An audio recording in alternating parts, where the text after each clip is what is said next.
ಒಂದು ಸನ್ನಿವೇಶ ಕ್ರಿಯೇಟ್ ಆಗಿದೆ. ಅದಾದ ಮೇಲೆ ಸೊ ಸಾಕಷ್ಟು ಪೊಲೀಸರೆಲ್ಲರೂ ಬಂದು ಕನ್ವಿನ್ಸ್ ಮಾಡ್ತಕ್ಕಂಥ ಪ್ರಯತ್ನ ಮಾಡಿದ್ದಾರೆ. ನಾನು ವಿನಂತಿ ಮಾಡಿದ್ದೆ ಸಾರ್ವಜನಿಕರಿಗೆ, ಇದರಿಂದ ಯಾವುದೂ ಉಪಯೋಗ ಇಲ್ಲ.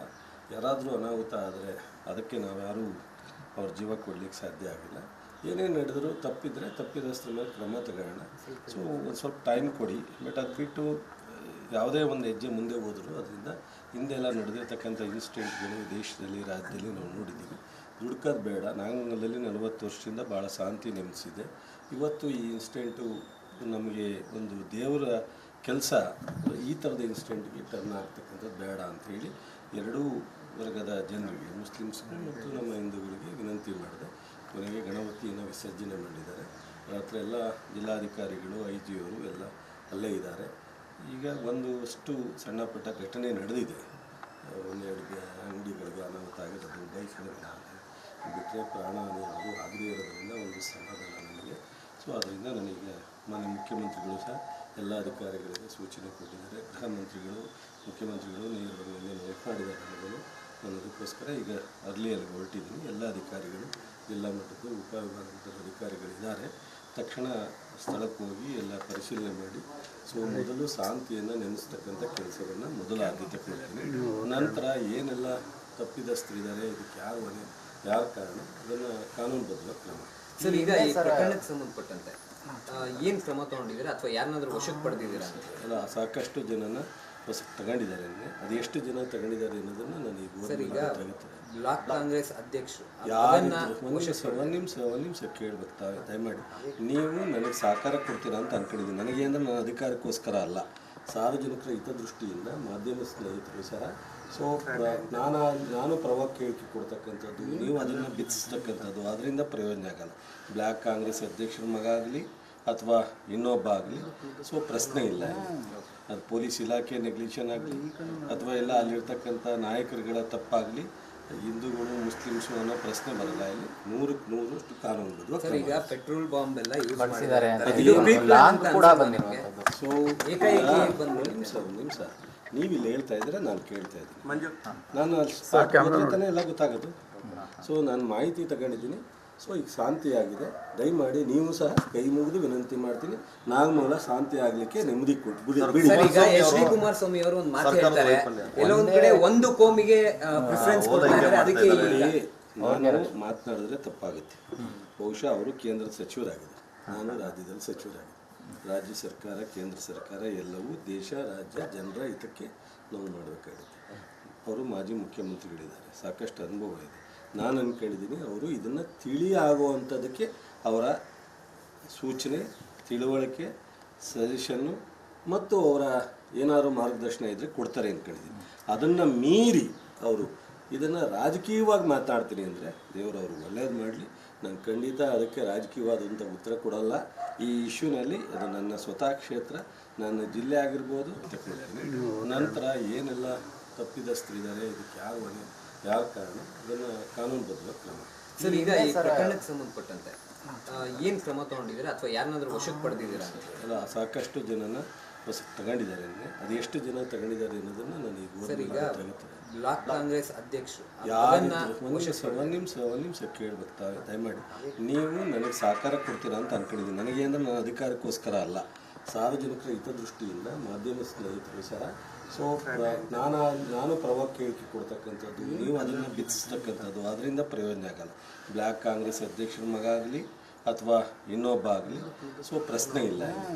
ಅದು ಪೊಲೀಸ್ ಇಲಾಖೆ ನೆಗ್ಲಿಷನ್ ಆಗಲಿ ಅಥವಾ ಎಲ್ಲ ಅಲ್ಲಿರ್ತಕ್ಕಂಥ ನಾಯಕರುಗಳ ತಪ್ಪಾಗಲಿ, ಹಿಂದೂಗಳು ಮುಸ್ಲಿಮ್ಸು ಅನ್ನೋ ಪ್ರಶ್ನೆ ಬರಲ್ಲ. ಇಲ್ಲಿ 100ಕ್ಕೆ 100 ಕಾನೂನು. ಸರ್, ಈಗ ಪೆಟ್ರೋಲ್ ಬಾಂಬ್ ಎಲ್ಲ ಯೂಸ್ ಮಾಡಿದ್ದಾರೆ. ಸೊ ನಿಮಿಷ ನೀವು ಇಲ್ಲಿ ಹೇಳ್ತಾ ಇದ್ರೆ ನಾನು ಕೇಳ್ತಾ ಇದ್ದೀನಿ. ನಾನು ಎಲ್ಲ ಗೊತ್ತಾಗೋದು.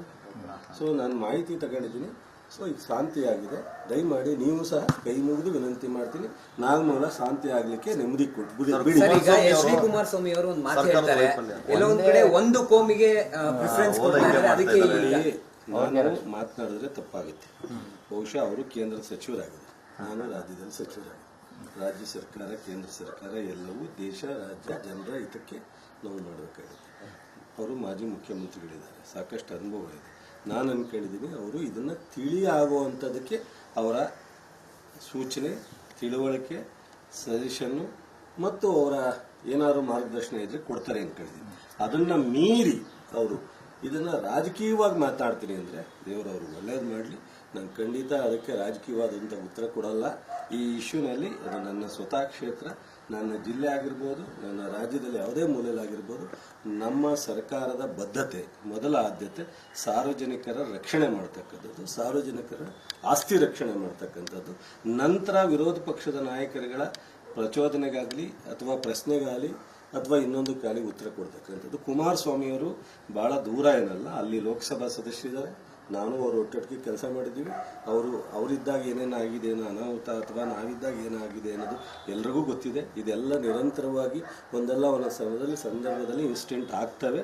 ಬಹುಶಃ ಅವರು ತಾಳ್ಮೆಯಿಂದ ಇದಕ್ಕೆ ಶಾಂತಿಯನ್ನು ಕಾಪಾಡ್ತಕ್ಕಂಥದ್ದಕ್ಕೆ ಅವರು ಅಧಿಕಾರಿಗಳಿಗೆ ಮಾತನಾಡೋದಾಗಲಿ TV ಸ್ಟೇಟ್ಮೆಂಟ್ ಆಗಲಿ ಕೊಡ್ತಾರೆ ಅಂತ ಅನ್ಕೊಂಡಿದ್ದೀನಿ.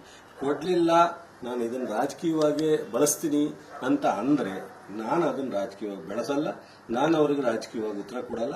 ತನ್ಮೂಲವಾಗಿ ನಾನು ಅಲ್ಲಿ ಹೋದ್ಮೇಲೆ ನಿಮ್ಮವರು ಇರ್ತಾರೆ, ಮಂಡ್ಯ ಜಿಲ್ಲೆಯ ಎಲ್ಲ TV ರಿಪೋರ್ಟರ್ ಇರ್ತಾರೆ, ಖಂಡಿತ ಅಲ್ಲಿಂದನೇ ಮಾತಾಡ್ತಾರೆ. ಸರ್, ಕಡೆಯ ಪ್ರಶ್ನೆ, ಕಳೆದ ಬಾರಿ ಕೂಡ ದರ್ಗಾದ ಬಳಿ ಒಂದು ಸಣ್ಣ ಮಟ್ಟದ ಕಿರಿಕಾಗಿತ್ತು, ಮತ್ತೆ ಹೀಗಾಗಕ್ಕೆ ಕಾರಣ ಏನು? ಜೊತೆಗೆ ಇಷ್ಟು ದಿನ ಶಾಂತವಾದಂತಹ ನಾಗಮಂಗಲ ಇಲ್ಲಿ ಕಾನೂನು ಸುವ್ಯವಸ್ಥೆ ಹಾಳಾಗೋದಕ್ಕೆ ಯಾರು ಕಾರಣ ಅಂತ?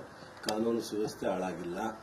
ಕಳೆದ ಬಾರಿ ಈ ಥರದ ಯಾವುದೂ ಇನ್ಸಿಡೆಂಟ್ ಆಗಿಲ್ಲ. ಸಣ್ಣ ಪುಟ್ಟ ಮತ್ತೆ ನನ್ನ ಗಮನಕ್ಕೆ ಬರದಲ್ಲೇ ಇರೋ ರೀತಿಯಲ್ಲಿ ಸಣ್ಣದಾಗಿದ್ರೆ ಅದು ದೊಡ್ಡ ವಿಚಾರ ಅಲ್ಲ. ನಾನು 15 ದಿವಸದಿಂದ ಇರಲಿಲ್ಲ.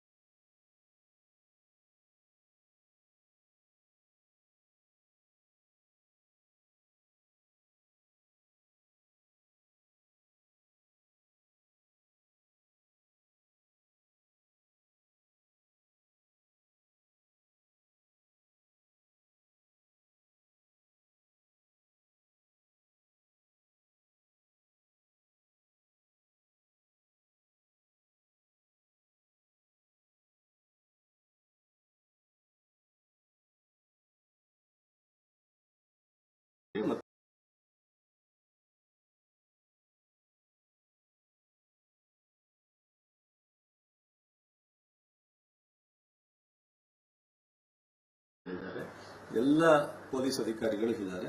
ಅದರಿಂದ ದಯಮಾಡಿ ವಿನಂತಿ ಮಾಡ್ತೀನಿ, ಬಹುಶಃ ನಾಗಮಂಗಲ 100% ಮತ್ತೆ ವಾಪಸ್ ಶಾಂತಿ ಇದಕ್ಕೆ ಬರುತ್ತೆ. ಆ ನಂಬಿಕೆ ವಿಶ್ವಾಸ ಇದೆ. ನಾನು ಅಲ್ಲಿ ಹೋಗ್ತಾ ಇದ್ದೀನಿ, ನಿಮ್ಮ ಸಹಕಾರ ಇದೆ. ಸರ್, ರೀಸನ್ ಏನಕ್ಕೆ ಅಂತ ಹೇಳಿ ಸರ್, ಏನು ರೀಸನ್ ಈ ಥರ ಆಗಿರೋದು ಅಂತ ಹೇಳಿ ಸರ್? ಇದನ್ನೇ ಹೇಳೋದಲ್ಲಪ್ಪ, ಗಣಪತಿ ಪ್ರೊಸೆಷನ್ ಮಾಡೋಣಾಗ ಎಲ್ಲ ಕಡೆನೂ ನಡೀತಾ ಇದೆ, ಗೊತ್ತಿದೆ ನಿಮಗೆ. ಸೊ ರಾತ್ರಿ 5 ಗಂಟೆ ಮೇಲೆ ಈಗ ನಾವು ಒಂದು ವಾರ ಕ್ಲೋಸ್ ಮಾಡಿ ಅಂತೀವಿ, ಕೆಲವು ಯುವಕರು ಮಾಡಲ್ಲ. ಮಧ್ಯಾಹ್ನ 3 ಗಂಟೆ ಕ್ಲೋಸ್ ಮಾಡಿ ಅಂತೀವಿ, ರಾತ್ರಿ 12 ಗಂಟೆ ಗಂಟೆ ಪ್ರೊಸೆಷನ್.